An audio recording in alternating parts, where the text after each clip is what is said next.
Bus ರೂಟೆಲ್ಲ ಅಷ್ಟು ಹೇಳ್ಕೊಟ್ಟಿಲ್ಲ. ಹಂಗಾಗಿ ಕರ್ಕೊಂಡೋಗಿ ಇನ್ನೂ ಒಂದು 2-3 ದಿವಸ ಅಭ್ಯಾಸ ಮಾಡಿಸ್ಬೇಕು. ಹಂಗಾಗಿ ಕರ್ಕೊಂಡು ಹೋಗ್ತಾ ಇದ್ದೀನಿ.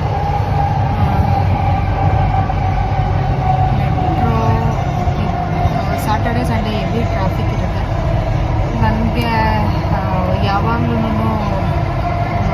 ಡ್ರೈವರ್ ಸಿಗ್ತಾರೆ ಅಂತ ಹೇಳ್ಕೊಂಡು ಕಾಯ್ಕೊಂಡ್ಬಿಡೋಕ್ಕಾಗಲ್ಲ. ಹಾಗಾಗಿ ಅವಳೇ ಇದು ವಾಯ್ಸ್ ಅಪರ್ಣ ಸತ್ತೋದ್ರಲ್ಲ ಹಾಗಾಗಿ ಇನ್ನೊಂದು 2-3 ಟೈಮು 1-2 ಸತಿ ಮೆಟ್ರೋದಲ್ಲಿ ಕರ್ಕೊಂಡೋಗಿ 1-2 ಸತಿ ಬಸ್ಸಲ್ಲಿ ಕರ್ಕೊಂಡೋದ್ರೆ ಸ್ವಲ್ಪ ಅಭ್ಯಾಸ ಆಗುತ್ತೆ ಅವ್ರಿಗೂ. ಯಾರ ಮೇಲೂ ಅಷ್ಟು ಇದು ಮಾಡ್ಕೊಬಾರ್ದು, ಡಿಪೆಂಡ್ ಆಗಬಾರ್ದು. ನನಗೆ ಅಷ್ಟು ಸಿಕ್ಕಾಪಟ್ಟೆ ಹೆಣ್ಮಕ್ಳು ವಿಚಾರದಲ್ಲಿ ಭಯ ಜಾಸ್ತಿ. ಎಲ್ಲಿ ಕಳ್ಸೋಕ್ಕೆ ಒಬ್ಬರನ್ನೇ ಕಳ್ಸೋಕ್ಕೂ ಭಯ ನನಗೆ. ಹಂಗಾಗಿ ಸ್ವಲ್ಪ ದಿವಸ ನಾನೇ ಕರ್ಕೊಂಬರೋಣ ಅಂತ ನಾನು ಮಕ್ಕಳಿಗೋಸ್ಕರ ಎಷ್ಟು ಬೇಕಾದ್ರೂ ರಿಸ್ಕ್ ತೊಗೊಂಡ್ಬಿಡ್ತೀನಿ. ಎಂಥದೇ ರಿಸ್ಕ್ ಆಗಿದ್ರು ನಾನು ಫಸ್ಟು ಪ್ರಿಫರೆನ್ಸು ಮಕ್ಕಳಿಗೆ ಅಂತಲೇ ಹೇಳ್ಬೋದು. ಏನೇ ಒಂದು ಆದ್ರೂ ಫಸ್ಟು ಪ್ರಿಫರೆನ್ಸ್ ಕೊಟ್ಟು ಅವ್ರನ್ನ ಇದು ಮಾಡ್ತೀನಿ. ಯಾಕೆ ಅಂತ ಅಂದರೆ ಅವ್ರ ಮುಂದಿನ ಭವಿಷ್ಯನೇ ಅವರು. ನಮ್ದೆಂಗೋ ಆಯಿತು, ಇವಾಗ ಮಕ್ಕಳು ಭವಿಷ್ಯನ ರೂಪಿಸ್ಬೇಕು. ಹಂಗಾಗಿ ಎಷ್ಟು ದೂರ ಆದರೂ ಪರವಾಗಿಲ್ಲ, ಎಷ್ಟಾದ್ರೂ ಪರವಾಗಿಲ್ಲ, ಮಕ್ಕಳಿಗೋಸ್ಕರ ರಿಸ್ಕ್ ತಗೊಂಡೆ ಕಾಣ್ತೀನಿ.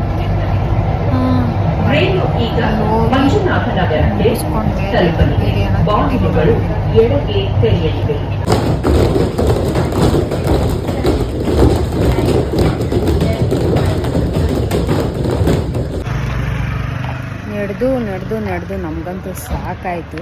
ಒಳಗಡೆ ಹೋಗಿ ಡ್ಯಾನ್ಸ್ ಕೂಡ ಮುಗಿಸಾಯಿತು. ಹೆಚ್ಚು ಕಡಿಮೆ ಮಂತ್ರಿ ಮಾಲಿಂದ ನಾನು 2-2.5 ಕಿಲೋಮೀಟ್ರ್ ನಡ್ಕೊಂಡ್ಬಂದಿದ್ದೀವಿ. ಯಾಕಂದರೆ ಯಾವಾಗ್ಲೂ ಎಲ್ಲೂ ಆಚೆ ಜಾಸ್ತಿ ಓಡಾಡ್ದಿರ, ಅಂದರೆ ಬಸ್ಸಲ್ಲಿ ಅಲ್ಲಿ ಇಲ್ಲಿ ಜಾಸ್ತಿ ಓಡಾಡ್ದಿರ ನನಗೆ ರೂಟ್ಗಳೆಲ್ಲ ಸರಿಯಾಗಿ ಏನೂ ಗೊತ್ತಾಗ್ತಾ ಇರಲಿಲ್ಲ. ಬಾಯಿ ಒಂದು ಇದಾಗಿದ್ದರೆ ಎಲ್ಲಿಗೆ ಬೇಕಾದರೂ ಹೋಗಿ ಜಯಿಸ್ಕೊಂಬರ್ಬೋದು ಅಂತ ಬಂದಿವತ್ತು. ಕಾಲಂತೂ ಭಯಂಕರವಾಗಿ ನೈತೈತೆ. ನನ್ನ ಮಗಳಂತೂ ಸುಸ್ತಾಗ್ಬಿಟ್ಟವಳು ಪಾಪ. ರೂಟು 1-2-3 ಕಡೆ ನೋಡ್ಕೊಬೇಕು. ಇವಾಗ ಬಂದಿದ್ದ ರೂಟ್ ಸಿಕ್ಕಾಬಿಟ್ಟೆ ಲಾಂಗ್ ಆಯಿತು. ಇದನ್ನು ಗೂಗಲ್ ಅಮ್ಮನ ಮಾತು ಕಟ್ಕೊಂಡು ಬಂದ್ವಿ. ಇವಾಗ ಇನ್ನೊಂದು ರೂಟ್ ಐತೆ, ನೋಡಿಕೊಂಡು ನಿಧಾನಕ್ಕೆ ನಡ್ಕೊಂಡು ಹೋಗ್ತಾ ಇದ್ದೀವಿ. ಪರವಾಗಿಲ್ಲ. ಕಾಲು ನೋವು ಬಂದರೆ ನಂತೆ ಮೊದಲೇ ನನಗೆ ಕಾಲು ನೋವು, ಅದರಲ್ಲಿ ಇದ್ದಿದ್ದು ಜಾಸ್ತಿನೇ ಆಗ್ಬಿಟ್ಟೈತೆ. ಇಲ್ಲಿಂದ ಇವಾಗ ಮಂತ್ರಿ ಮಲ್ಗೆ ಹೋಗ್ತೀನಿ. ನನ್ನ ಮಗ ಬೇರೆ ಏನೋ ತಗೊಂಬನ್ರಿ ಅಂತ ಹೇಳವನೆ. ನೋಡ್ಬೇಕು, ಅಲ್ಲಿ ಹೋಗ್ಬಿಟ್ಟು ಫೋನ್ ಬೇರೆ ಮಾಡಬೇಕು ಅವನಿಗೆ. ಹೋಗ್ಬಿಟ್ಟು ನೋಡ್ತೀನಿ, ವಿಡಿಯೋನ ಹಂಗೆ ಕಂಟಿನ್ಯೂ ಮಾಡ್ತೀನಿ. ರೋಡಲ್ಲೆಲ್ಲ ಮಾಡಬೇಕು ಅಂತಂದರೆ ಏನು ಗೊತ್ತಾ, ಗಾಡಿಗಳು ಬರ್ತಾ ಇರ್ತವೆ, ಹುಷಾರಾಗಿ ನೋಡಿಕೊಂಡು ವಿಡಿಯೋನೂ ಕೂಡ ಮಾಡ್ಕೊಬೇಕು ನಾನು. ಇಲ್ಲಾಂದರೆ ಕಷ್ಟ ಆಗ್ಬಿಡುತ್ತೆ ರೋಡಲ್ಲಿ ಅಷ್ಟೇ. ಆಮೇಲೆ ಕಥೆ ಮುಗೀತು. ಇಷ್ಟು ನನಗೆ ಇಷ್ಟು ಕಾಲು ನೋವು ಬಂದೈತೆ ಅಂದರೆ ಪಾಪ ನನ್ನ ಮಗಳು ನಡೆದು ಮತ್ತೆ ಅಲ್ಲಿ ಭರತನಾಟ್ಯಂ ಬೇರೆ ಆಡೋಳಲ್ಲ, ಅವಳಿಗೆ ಇಷ್ಟು ಕಾಲು ನೋವು ಬರಲ್ಲ. ನೋಡಿ ಮುಂದೆ ವಿಡಿಯೋನ ಹಂಗೆ ಕಂಟಿನ್ಯೂ ಮಾಡ್ತೀನಿ. ಮಂತ್ರಿ ಮಾಲ್ಗೆ ಬಂದಾಯಿತು. ಹೊರಗಡೆ ಕಲ್ಲಂಗಡಿ ಹಣ್ಣು ಇಟ್ಟಿದ್ರು. ನಾನು ನನ್ನ ಮಗಳು ತಿನ್ಕೊಂಡು ಒಳಗಡೆ ಬಂದಿದ್ದೀವಿ. ನನ್ನ ಮಗನಿಗೆ ಏನೋ ಬೇಕಂತೆ, ಏನು ಅಂತ ಗೊತ್ತಿಲ್ಲ. ಡ್ರಾಯಿಂಗ್ ಎಲ್ಲಾದರೂ ಹೋಗಲಿ ಏನಾದರೂ ಒಂದು ಕೇಳ್ತಾ ಇರ್ತಾನೆ. ಡ್ರಾಯಿಂಗ್ ಕಿಟ್ ಬೇಕಂತ ನನಗೆ ಬ್ಯಾಗಲ್ಲಿ ಬರೋಂಥದ್ದು. ಅಂಥ ಬ್ಯಾಗ್ ಎಷ್ಟು ಕೊಡಿಸಿದ್ದೀನೋ ಗೊತ್ತಿಲ್ಲ ಅವನಿಗೆ. ಅದೊಂದು ತಗೊಂಡು ಕ್ರಿಕೆಟಿಗೆ ಬೇರೆ ಸೇರಿಸ್ಬೇಕು ನೆಕ್ಸ್ಟ್ ಮಂತಿಂದ. ಅದಕ್ಕೆ ಅದು ಕಿಟ್ ಬರುತ್ತಲ್ಲ, ಕ್ರಿಕೆಟ್ ಕಿಟ್, ಅದನ್ನು ಕೂಡ ನೋಡೋಣ ಅಂತ ಅಂದ್ಕೊಂಡಿದ್ದೀನಿ. ಬಟ್ ಗೊತ್ತಿಲ್ಲ, ಒಂಥರ ಬರ್ತಾ ಇರ್ತೀನಿ, ಅವಾಗವಾಗ ಬರ್ತಾ ಇರ್ತೀನಲ್ವ, ಹಾಗಾಗಿ ಒಂಥರ ತವ್ರ ಮನೆ ಥರ ಆಗ್ಬಿಟ್ಟೈತೆ.